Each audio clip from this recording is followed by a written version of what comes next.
오늘 우리가 함께 나눌 말씀은 창세기 2장 15절에서 17절 말씀입니다. 창세기 2장 15절에서 17절 말씀입니다. 세 절밖에 안 되기 때문에 우리 공간은 다르지만 성령 안에서 하나 된 마음으로 저와 함께 봉독하도록 하겠습니다. 하나님 말씀입니다. 여호와 하나님이 그 사람을 이끌어 에덴 동산에 두어 그것을 경작하며 지키게 하시고, 여호와 하나님이 그 사람에게 명하여 이르시되 동산 각종 나무의 열매는 내가 임의로 먹되 선악을 알게 하는 나무의 열매는 먹지 말라. 내가 먹는 날에는 반드시 죽으리라 하시니라. 아멘. 소명, 우리에게 익숙한 말이면서도 우리의 삶과 연계하여 생각했을 때 참 어려운 단어인 것 같습니다. 제가 섬기는 저희국 리더들에게도 참 많은 질문을 이번 주에 받았는데요. 그래서 도대체 우리 삶에서 구체적으로 고민할 수 있는 소명의 정의가 무엇인가요? 라고는 참 많은 질문들을 받았습니다. 근데 여러분, 비단 이런 질문들이 우리에게만, 지금 오늘 이 시대를 살아가는 우리들에게만 있었던 것이 아니라 이미 인류 역사의 오래전부터 수천 년 전부터 있었습니다. 요즘 많이 핫하게 떠오르는 이름이 있죠. 테스 형을 비롯해가지고 수많은 철학자들이 인간이란 무엇인가라는 질문으로부터 시작해가지고 인생이 무엇인지, 목적이 무엇인지, 인생의 가치가 무엇인지 온갖 논리와 사고를 더하여 첨예한 토론들을 벌였었습니다. 하지만 결국 이렇다 할 완전한 답을 찾지 못한 채 수많은 시간이 지나서 오늘날의 사람들도 여전히 인생의 근본적인 의문점은 있으나 그것을 굳이 더 이상 피곤하게 들춰내지 않고 그냥 자기계발서 같은 책들을 통해서 나 자신을 개발시키고 내가 하려는 일들을 통해서 나를 증명하려는 데에 많은 시간을 쏟고 탐구하고 노력합니다. 하나님의 선민이었던 이스라엘에게도 이런 비슷한 시기가 있었습니다. 모세가 죽기 전에 성령의 감동으로 쓰여진 모세오경의 첫 책인 이 창세기는 이스라엘의 정체성을 회복시키기 위하여 쓰여졌습니다. 하나님의 택하신 족속이었으나 애굽이라는 나라에서 400년이 넘동안 종살이를 하고 또 출애굽을 하였는데 또 40년 동안 광야에서 한 세대가 죽을 때까지 돌아다녀야만 했었습니다. 근데 이제 다음 세대가 주축이 되어서 가나안 땅을 목전에 두고 전쟁을 개시하기 전에 앞서서 다시 이스라엘에게 그들의 뿌리와 그들의 근본과 하나님이 인간과 약속하신 언약이 무엇인지를 기억하기 위해서 자신들을 구원하신 하나님의 은혜를 역추적하기 위해 창세기가 기록되었습니다. 지난주 송대호 목사님 설교를 들으면서 제 마음속에 참 깊게 박힌 단어가 있는데요. 바로 약속의 역추적이라는 단어였습니다. 우리에게 이미 주어진 구원이 어떻게 이루어진 것인지 역추적하여서 언약 가운데 계획하시고 섭리 가운데 이루신 창조 언약의 은혜를 우리가 깨달을 수 있기를, 오늘 이 시간에도 우리가 깨달을 수 있기를 성령께서 조명하시는 은혜가 우리 가운데 임하기를 간절히 소망합니다. 오늘 우리 본문을 보면 15절에 하나님께서 사람을 이끌어 에덴 동산에 두었다고 나옵니다. 그리고 경작하며 지키게 하시고라고 말씀하고 계십니다. 하나님의 창조와 작정하심에 특이한 것이 있는데요. 바로 하나님께서 인간을 만드시기 전에도 벌써 이미 하나님께서 인간을 향한 그 계획을 작정하십니다. 창세기 1장 26절에 보면요, 나오죠. 하나님이 이르시되 우리의 형상을 따라 우리의 모양대로 우리가 사람을 만들고 그들로 바다의 물고기와 하늘의 새와 가축과 온 땅과 땅에 기는 모든 것들을 다스리게 하자 하시고, 이렇게 나와 있습니다. 그러니까 이 인간을 창조하시기 전부터 이미 인간을 향한 하나님의 목적이 세워졌습니다. 인간에게 어떤 일을 부여하실지가 이미 작정되어 있었습니다. 하나님께서 남자와 여자를 창조하시고 그들에게 복을 주시며 방금 우리가 읽었던 말씀과 같이 땅과 하늘에 있는 것들을 다스리게 하신 후에야 비로소 1장 31절에 이렇게 말씀하시는데요. 하나님이 지으신 그 모든 것을 보시니 보시기에 심히 좋았더라. 이렇게 나와 있습니다. 창세기 1장 내용들을 우리가 이미 잘 알겠지만은 1장 내용들을 쭉 보면은 하나님께서 천지를 창조하실 때 하나하나 창조하실 때마다 하나님이 보시기에 좋았더라라고 나와 있습니다. 근데 우리가 눈여겨볼 것은 남자와 여자를 창조하시고 땅과 하늘의 모든 것들을 다스리게 하는 그 다스림의 시스템을 인간에게 이양하신 후에야 비로소 하나님께서 심히 좋았다라고 말씀하고 계십니다. 이는 창조주 하나님께서 보시기에 스스로 흡족해 하시고 단 하나의 모자람도 없음에 심히 좋았다라는 감탄입니다. 여기까지도 참 좋은데, 근데 우리는 이런 궁금증이 이제 듭니다. 왜 하나님은 이 아름다운 창조물을 만드신 후에 거기서 그치지 않고 인간에게 일을 부여하셨을까요? 우리는 이 의문점을 가지고 좀 더 오늘 말씀을 깊이 살펴보기 원합니다. 좀 더 적나라하게 와닿기 위해서 그 일이라는 표현을 제가 노동이라고 표현해 보겠습니다. 이 노동이라는 것은 비단 하나님께서 인간에게 무심하게 던져주신 일이 아닙니다. 하나님께서도 노동을 하셨습니다. 하나님께서도 일을 하셨습니다. 그 일이 어떤 일인지를 우리가 함께 살펴보면요, 2장 2절 말씀을 보면은 이렇게 나와 있습니다. 하나님이 그가 하시던 일을 일곱째 날에 마치시니 그가 하시던 모든 일을 그치고 일곱째 날에 안식하시느니라. 우리는 막연히 하나님의 어떤 초월적 위대하심을 늘 생각하기 때문에 하나님이 나와 같은 사람처럼 노동하고 일한다라는 어떤 그림을 우리가 잘 연상되기가 어렵죠. 그런데 성경은 명확하게 얘기합니다. 하나님께서 일을 마치시고 하나님께서 일을 그치셨다고 얘기하고 있습니다. 하나님께서 자신이 창조하시던 일을 마치시고 이어서 그의 형상대로 지으신 우리를, 그 창조된 것들을 관리하는 일을 하게 함으로써 우리 또한 자신의 창조 사역에 동참하도록 이끄십니다. 15절을 우리 좀 다시 보기 원하는데요, 여호와 하나님이 그 사람을 이끌어 에덴 동산에 두어 그것을 경작하며 지키게 하시고, 여기서 그것이라는 것은 앞에 나오는 에덴 동산을 의미하죠. 하나님께서 궁극의 창조의 미로 만드신 아름다운 동산이며, 우리가 오늘 읽지는 않았지만 이따가 할 GBS 본문에는 나오는데요, 네 개의 강의 근원이 되고 그 모든 생명의 물줄기가 흐르는 곳에 하나님께서 인간을 이끌어 두시고 경작하고 지키게 하라고 명령하십니다. 이 구절이 히브리어 원어로 우리가 좀 살펴보면요, 경작하다라고 쓰인 단어가 아바드라는 단어가 쓰여져 있습니다. 여기서는 경작하다라고 기록되어 있지만 성경에서 아바드라는 표현이 총 289번 쓰여져 있는데 절반 이상이 예배하다, 섬기다라는 표현으로 쓰여져 있습니다. 우리가 이 단어의 의미를 좀 더 생각해 봤을 때, 그러니까 즉 경작하다라는 말은 단순히 가꾸고 잘 만지고 하는 정도의 의미를 얘기하는 것이 아니라 하나님이 맡기신 하나님의 정원을, 그것을 창조하신 하나님께 예배하는 수준의 집중력과 마음과 정성을 다해서 하라는 것입니다. 또한 지키며라는 단어는 샤마르라는 단어인데요, 이 단어의 의미를 또 더 살펴보면은 보호하다, 행하다라는 의미를 포함하고 있습니다. 즉 인간에게 부여하신 일이란 게 하나님께서 창조하신 것들을 누리되 그 만드신 것들을 하나님께 예배하듯 관리하고 그것을 보호하라고 하나님께서 명령하신 것입니다. 다시 소명의 정의를 돌아와서요, 우리가 흔히 소명을 생각할 때 먼저 직업을 떠올리게 됩니다.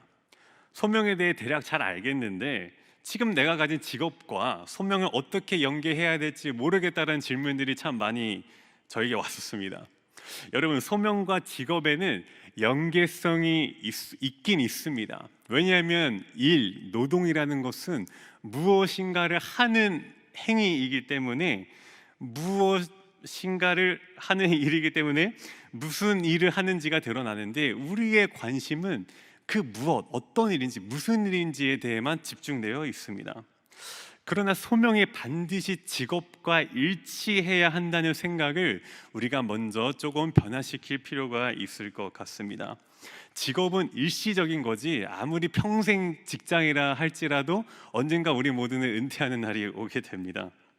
우리는 자꾸 무엇에, 어떤 일인지, 어떤 직업인지에 관심을 가지게 되지요. 세상에서 말하는 사회적 기준에서 납득되는 어떤 이상적인 직업과 연봉과 아니면은 돈은 많이 벌지 못하지만은 내가 생각했을 때에 정의롭고 올바르고 가치 있는 일을 해야만 비로소 내가 어떤 소명 있는 삶을 살아간다고 우리가 착각할 때가 많습니다. 그러나 성경은 그렇게 말하지 않습니다. 하나님이 인간을 에덴 동산으로 이끌어 두시고 일을 부여하신 것처럼 하나님이 우리 각자를 이끄시고 두신 곳에서 맡기신 어떠한 일에서든지 그것을 예배하는 수준의 전력을 다해 지켜나가는 것이 소명자의 삶인 것입니다. 아이를 가르치는 일이든 사람을 돌보는 일이든 어떤 기술을 개발하는 사람이든 사람을 섬기는 일이든 다 상관없이 무관하게 아바드, 예배하는 수준의 경건함을 가지고 우리가 지금 하고 있는 일에 최선을 다해 나아가는 것이 소명자의 삶인 것입니다. 소명은 하나님이 부르신 자리라고 우리가 흔히 이해하게 되는데요, 맞습니다. 그러나 우리가 오해하지 않기 위해서 지금까지 살펴본 내용들을 토대로 좀 더 정밀하게 소명의 의미를 정의해 보자면요, 소명은 하나님이 이끄시는 자리입니다. 창조주 하나님의 이끄시는 과정입니다. 부르심에는 정확한 목적지가 설정되어 있습니다. 저와 같은 목회자든 어떤 교사든 목적지가 있기 때문에 우리는 그곳으로 불러질 수 있다고 볼 수 있습니다. 그러나 이끄심은 정확한 목적지는 어디인지는 잘 모르지만 이끄시는 분을 전적으로 의지하는 것에 초점을 두게 됩니다. 소명은 엄격히 말해서 부르신 자리보다 이끄시는 과정이며 그 이끄시는 모든 순간순간마다 우리는 아바드, 예배하는 수준의 거룩한 영적 에너지를 다하여 맡겨진 일을 샤마를 행하는 것입니다. 그것이 하나님이 작정하시고 인간에게 처음 일을 부여하신 약속입니다. 우리가 처음 읽었던 16절, 17절 말씀을 다시 보기 원하는데요, 하나님께서 인간에게 다스리는 권한을 이양하셨습니다. 하나님이 만드신 모든 것을 인간에게 누리도록 하셨습니다. 동산의 각종 나무 열매를 다 임의로 먹어도 된다고 하셨지만 그러면서 17절에 선악을 알게 하는 나무의 열매는 먹지 말라고 하십니다. 자신이 만든 에덴 동산의 모든 것을 누리게 하시고 심지어 그것을 다스릴 수 있는 권한까지 주셨는데 단 하나 선악을 아는 열매의 나무를 제한하십니다. 저는 이것이 하나님의 질서이고 하나님의 이끄심의 통치 시스템이라고 여겨집니다. 좀 더 익숙한 단어로 얘기해보자면 이것이 바로 영역 주권입니다. 동산의 모든 것을 주셨지만 그렇게 이끄셨지만 창조자 하나님 앞에 순종하는 것과 불순종하는 것에 따르는 결과에 대해서 17절은 상기시킵니다. 창조주가 피조물에게 모든 것을 전가해 주셨지만 하나님과 인간의 존재의 간격과 차이, 피조물로서 아무리 그 권한을 이양받더라도 창조자에게 의존할 수밖에 없던 그 질서를 7절 말씀을 통해 우리에게 분명하게 알려주십니다. 그 질서가, 그 간격이 선악의 열매를 먹으면 사라질 수 있어 라고 뱀이 인간을 유혹했죠. 그것을 먹으면 하나님과 같이 될 수 있어, 그렇게 유혹했죠. 인간은 하나님이 먹지 말라는 명령을 알매도 불구하고 결국 그 열매를 먹고 하나님 앞에 죄를 범하게 됩니다. 죄의 보편화에 대해서는 앞으로 뒤에 나올 과에서 얘기가 나올 것이기 때문에 오늘은 얘기하지 않겠습니다. 다시 돌아와서 본래 노동은 하나님이 부여하신 거룩한 창조 명령이었는데 인간이 죄를 범하면서 하나님의 창조 명령을 어기고 먼저 언약의 관계를 파기시켰습니다. 이로 인해 인간은 피할 수 없는 죄의 형벌을 받게 됩니다. 생명의 근원이 흐르는 에덴 동산에서 인간은 쫓겨나고 이제는 평생에 수고하여야 그 소산을 먹고 흙으로 돌아갈 때까지 얼굴에 땀을 흘려야 먹을 것을 얻을 수 있다고 뒤에 창세기 3장에는 나와 있습니다. 우리 주변을 보면 일이 좋아서, 내가 하는 일이 좋아서 열심히 살아가는 사람들도 있지만 생존을 위해 일을 하는 경우를 오늘 시대에 많이 보게 됩니다. 특히 역사상 가장 일하기 어려운 시대에 그 사회의 허리 역할을 하는 여러분들이 청년의 시기로 오늘 살아가고 있습니다. 머리로는 하나님의 이끄시는 과정 앞에 예배하며 순종하며 나아가는 것이 납득되지만 지금 일하고 있는 나의 현실이 견디기 어려운 분들도 있을지 모르겠습니다. 내가 하고 있는 일이 나와 잘 맞지 않고 지금 내가 마주한 현실의 나의 노동은 나의 존재를 더욱 가치 있게 만들기보다는 나를 사라지게 만드는 것 같다라고 생각하시는 분들도 있을지 모르겠습니다. 코로나로 인해 무급휴직을 하고 있는 분들, 올해 초에 신입으로 합격했는데 12월이 될 때까지 아직까지도 입사를 못하고 계신 분들, 그리고 가게를 이제는 접어야 되나라고 고민하며 마음 아파하는 여러분들의 이야기들이 최근 몇 주간에 저에게 많이 들려왔습니다. 그동안 힘들다는 기도의 제목들은 많이 있었는데 최근 며칠간은 정말로 당장 내일이 너무나도 막막하다고, 어떻게 해야 될지 모르겠다고 하는 그런 기도의 제목들이 저에게 참 많이 왔었습니다.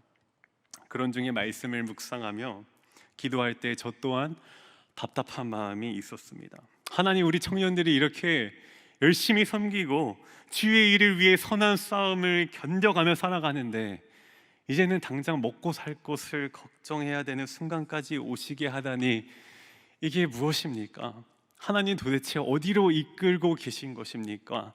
세상의 수많은 젊은 사람들이 이 시대 가운데 영끌해서 주식과 부동산의 모든 것을 바치고 있습니다. 하나님, 도대체 이 시대에 우리 청년들을 어떻게 이끌어가고 계십니까? 참 제 안에 많은 질문들이 있었습니다.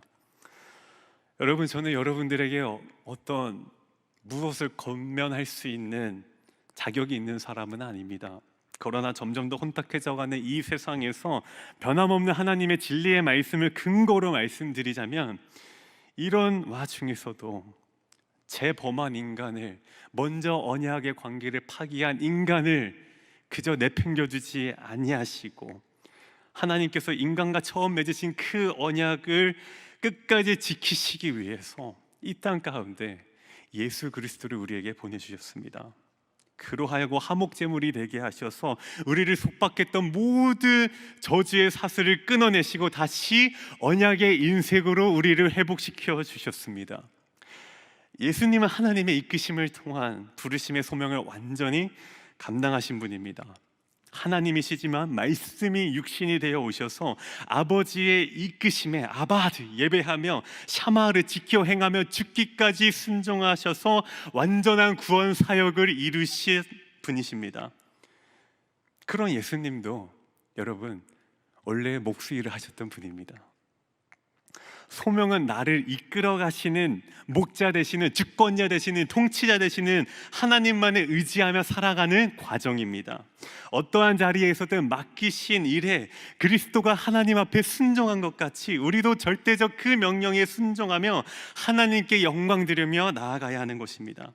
이에 베드로는 세상 속에서 고단한 삶에 힘들어하는 소아시아 성도들에게 이렇게 권면하는데요. 베드로후서 1장 10절을 보면요, 그러므로 형제들아 더욱 힘써 너희 부르심과 택하심을 굳게 하라. 너희가 이것을 행한즉 언제든지 실족하지 아니하리라. 너희의 부르심과 택하심을 결코 잃지 않고 끝까지 그것을 붙들고 나아가라고 권면합니다. 사도 바울은 이렇게 권면합니다. 로마서 8장 28절에 보면요, 우리가 알거니와 하나님을 사랑하는 자 곧 그의 뜻대로 부르심을 입은 자들에게는 모든 것이 합력하여 선을 이루느니라. 그리고 37절에 보면요, 그러나 이 모든 일에 우리를 사랑하시는 이로 말미암아 우리가 넉넉히 이기느니라. 우리 그의 뜻대로 부르심을 입은 자들에게 하나님께서 결코 내버려 두지 않으시고 버려두지 않으시고 이 모든 상황들이 협력하여서 선을 이루시고 결국에는 이미 승리하신 예수 그리스도와 같이 우리에게 넉넉히 이길 수 있다고 말하고 있습니다. 여러분, 한 사람 한 사람에게는 이미 작정된 소명이 있습니다. 우리 모두에게 있습니다. 오늘 우리가 사모해야 할 것은 소명의 목적지이기보다는 소명을 주시고 인도하시는 분이 누구이신지를 다시 우리 마음에 새기는 것입니다. 우리 각자를 향한 하나님의 뜻과 계획 안에서 우리를 이끌어 가시는 하나님의 손길에 민감하게 반응하며 우리에게 지금 맡겨진 일을 잘 감당하여 소명자의 삶을 살으며 하나님께만 영광 올려드리는 우리 사랑위의 청년부 되기를 간절히 축복합니다.